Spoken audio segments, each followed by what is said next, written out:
Assalamualaikum warahmatullahi wabarakatuh. Perkenalkan, nama saya Melisa.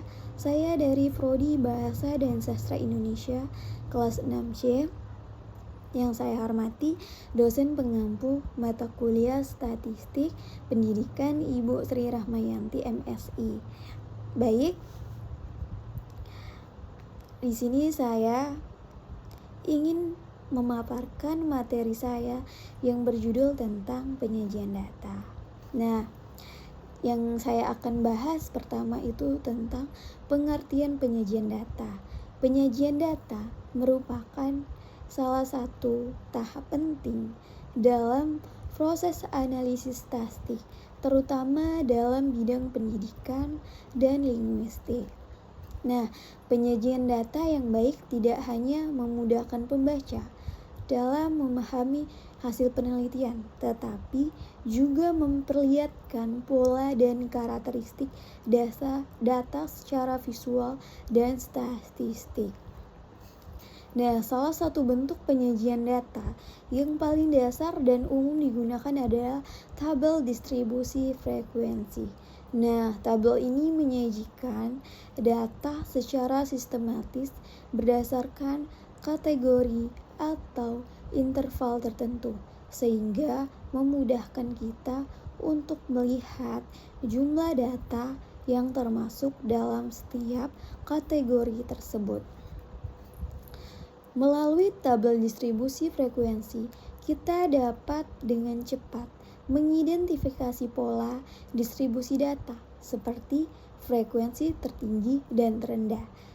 Serta mengetahui sebaran data secara keseluruhan.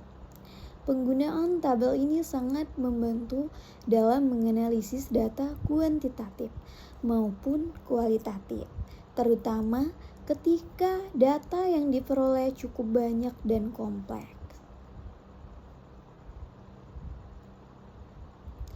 Selain tabel, alat bantu visual seperti diagram dan grafik juga sangat penting dalam penyajian data. Baik, yang pertama ada tabel distribusi frekuensi. Tabel distribusi frekuensi merupakan salah satu bentuk penyajian data yang paling dasar dan umum digunakan dalam analisis statistik. Menurut Sugiono, tahun 2023 mengatakan tabel ini berfungsi untuk menyusun data secara sistematis berdasarkan kategori atau interval tertentu, sehingga memudahkan dalam mengidentifikasi pola distribusi data. Fungsi utama dari tabel distribusi frekuensi adalah untuk memberikan gambaran yang jelas tentang sebaran data. Dengan menyusun data ke dalam tabel, kita dapat dengan mudah melihat frekuensi tertinggi dan terendah, serta mengetahui distribusi data secara keseluruhan. Sebagai contoh, dalam penelitian tentang skor ujian bahasa Inggris siswa, kita dapat menyusun tabel frekuensi yang menunjukkan jumlah siswa yang mendapatkan skor dalam rentang tersebut, misalnya 70, 79, 80, 89, dan seterusnya. Contoh tabel distribusi frekuensi dalam penelitian bahasa dapat dilihat pada tabel berikut. Rentang skor, frekuensi, persentase persen, frekuensi kumulatif 70 sampai 79, 15 30%, 15 80 sampai 89, 20 40%, 35 90 sampai 100, 15 30%, 50. Nah, tabel ini menunjukkan bahwa mayoritas siswa ini memperoleh skor dalam rentang 80 sampai 89 yang mencerminkan distribusi data yang relatif simetris dan menunjukkan konsentrasi pada skor menengah ke atas. Penggunaan tabel distribusi frekuensi sangat relevan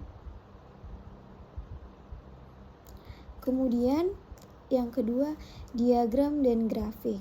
Diagram dan grafik merupakan alat bantu visual yang sangat efektif dalam menyajikan data statistik.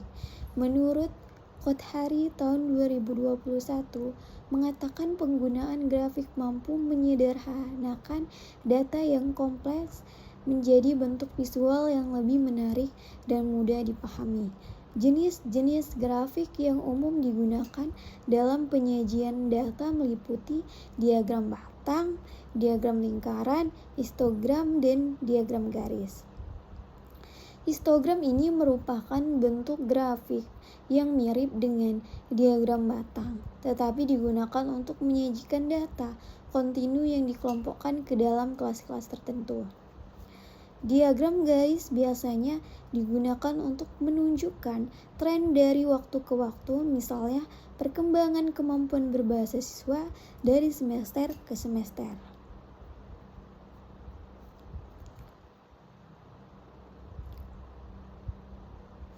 Penggunaan grafik dalam laporan statistik harus memperhatikan beberapa prinsip. Pertama, pilih jenis grafik yang sesuai dengan data dan tujuan analisis. Kedua, pastikan sumbu dan label jelas agar pembaca dapat memahami isi grafik tanpa kebingungan. Ketiga, hindari penggunaan warna yang berlebihan atau tidak kontras agar grafik tetap mudah dibaca. Keempat, berikan judul yang informatif dan lengkap. Ketiga, penyajian data, kalimat, kata, dan struktur. Penyajian data dalam penelitian bahasa dan sastra memiliki karakteristik yang berbeda dari data kuantitatif umum. Data linguistik biasanya berupa kata, kalimat, struktur gramatikal, atau unsur-unsur bahasa lainnya yang dianalisis secara kuantitatif maupun kualitatif.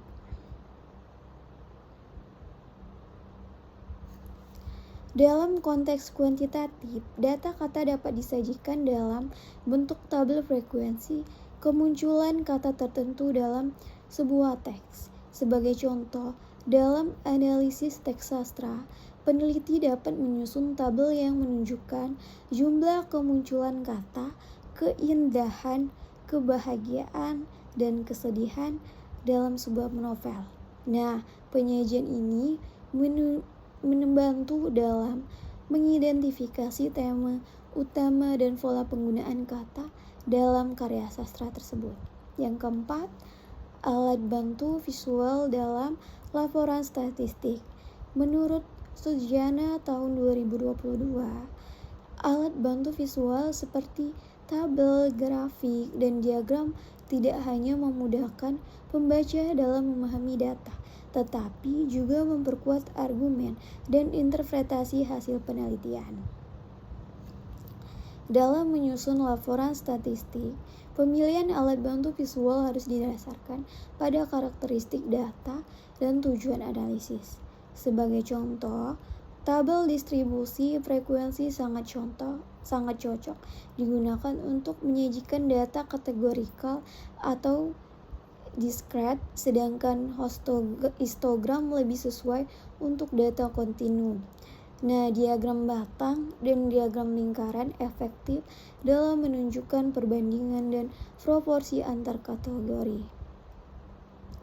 Nah, penggunaan alat bantu visual yang efektif akan meningkatkan kualitas laporan statistik, membuatnya lebih menarik dan mudah dipahami. Mahasiswa diharapkan mampu memilih dan mengaplikasikan alat bantu visual yang sesuai dengan data dan tujuan analisis, serta mampu menjelaskan isi dan makna dari setiap alat bantu visual yang digunakan dalam laporan mereka. Baik, demikianlah hasil dari presentasi saya. Saya menyimpulkan penyajian data adalah cara menampilkan informasi atau hasil pengumpulan data dalam bentuk yang mudah dibaca, dianalisis, dan mudah dipahami. Tujuannya adalah untuk memudahkan pengambilan kesimpulan dan pengambilan keputusan berdasarkan data tersebut. Nah, ada beberapa cara penyajian data yang umum digunakan. Yang pertama tabel, yang kedua diagram batang, yang ketiga diagram garis. Nah, penyajian data ini harus jelas, akurat, dan mudah dipahami. Pemilihan bentuk penyajian tergantung pada jenis data dan tujuan analisis. Penyajian data yang baik dapat membantu mengungkapkan pola, tren, dan perbandingan secara visual. Itulah tadi hasil dari presentasi saya. Lebih dan kurangnya saya mohon maaf. Saya sudahi. Assalamualaikum warahmatullahi wabarakatuh.